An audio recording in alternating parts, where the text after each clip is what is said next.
Hi, welcome back to Bounce Forward with me, Tiff.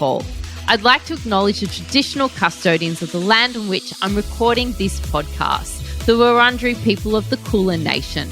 I pay my respects to elders, past and present. Rebecca messaged me. She said, I'm a big supporter of the TXO family. I've also been listening to the Bounce Forward podcast. I've always loved exercising, but I've put on 8 kilograms due to medication. My question is, I'm 49 this year and very perimenopausal. Do you think I'm too old to start running? Okay, Rebecca, you're never too late to start running, never. And I have a great episode, which I'll put in the show notes, on how to reach 5Ks from nothing. But if you are peri, you are better off doing something called SIT training, sprint interval training. And, of course, your strength weight training to minimize the peri symptoms. Look, you may not be able to control the medication side effects, but there's 80% you can control in diet and exercise that will make a huge difference to your weight loss journey or to, managing that weight that creeps on from medication. It can be really tough. Now, sprint interval training, SIT, can offer numerous benefits to women in perimenopause. It's so good. It's this transitional phase leading to menopause is characterized by hormonal changes that can impact physical and your mental health. And I'm turning 40 this year, and part of the thing that I'm not looking forward to, and there's plenty that I am looking forward to turning 40, but I'm not looking forward to perimenopause.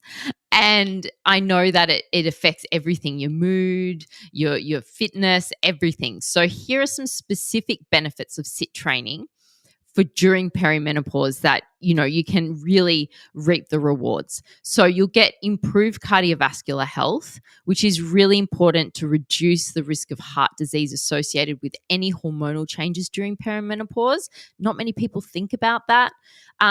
There's a real efficient time use. The short duration of sprint intervals makes it ideal for women who are really busy and maybe a bit more fatigued from peri or just can't face longer sessions. I get it. Now, this is the most important point. It enhances your metabolic rate. So the intense nature of doing sprints boosts your metabolism, which can counteract the tendency for weight gain and changes in body composition often experienced by perimenopause. So this one is a big one. Now, sprint training does help to manage your weight. It's very effective at burning calories and it reduces body fat, helping to maintain a healthy weight and prevent the accumulation of especially abdominal fat, which is that belly, the menopause belly.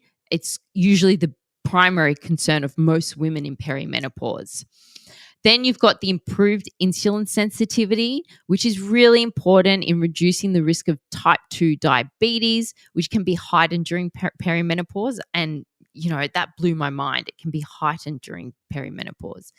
And then it really helps to maintain that muscle mass, countering the muscle loss that can occur with age and hormonal changes. And, with changing your hormones, you're going to then have more muscle mass loss, and they're your fat factories. They're what the muscles burn the calories even when you're resting. It's so important that you have good, strong, lean muscle mass, and you get that from sprint interval training and from doing your weight training. Then you've got your bone health, which is crucial as the risk of osteoporosis increases during perimenopause. And mood enhancement. My goodness, you need those endorphins. Exercise in general gives you the endorphins, but the SIT training promotes the release of endorphins and mood enhancing chemicals even more, which can help alleviate mood swings during peri, anxiety and depression, which is really common during perimenopause. I don't know if you're having any anxiety, but many women contact me saying, I'm in peri, I suffer bad anxiety, what can I do? And the number one thing I suggest is always exercise. Then you've got really good benefits of better sleep, which regulate, regular SIT intervals can improve sleep quality. And I know that insomnia and disrupted sleep patterns is really common during perimenopause. So you really want to do these sit intervals. Improved energy levels is really important. The sit intervals will help with your muscular fitness, resulting in high energy levels, combating fatigue, and that fatigue that sets in during peri. This is just going to blow it away. So you've got other benefits such as enhanced mental clarity and reduction in hot flushes. Can you believe? Because it's high intensity exercise, it really does help combat hot flushes. And to maximize, let's talk about maximizing these benefits. It's important to start with a proper warm-up. I know it sounds boring, but do 5 to 10 minutes of a proper warm-up to prepare your body for high intensity efforts. You want to be doing a little bit of mobility, okay? A little bit of stretching, a little bit of movement that will get the heart rate up just a little bit, so that maybe you're out of breath, but you can still hold a conversation, like high knees, star jumps, running on the spot, some things like that. Then you want to ensure you're using proper technique to avoid injuries. And sit training, sprint interval training doesn't mean that you have to be sprinting on a treadmill. You can be doing your sprints on a bike. You can be doing your sprints with a kettlebell swing. How many kettlebell swings can you do in 30 seconds? You can be doing battle ropes. You can be doing overhead shoulder presses. So with a heavy weight, that gets your heart rate up.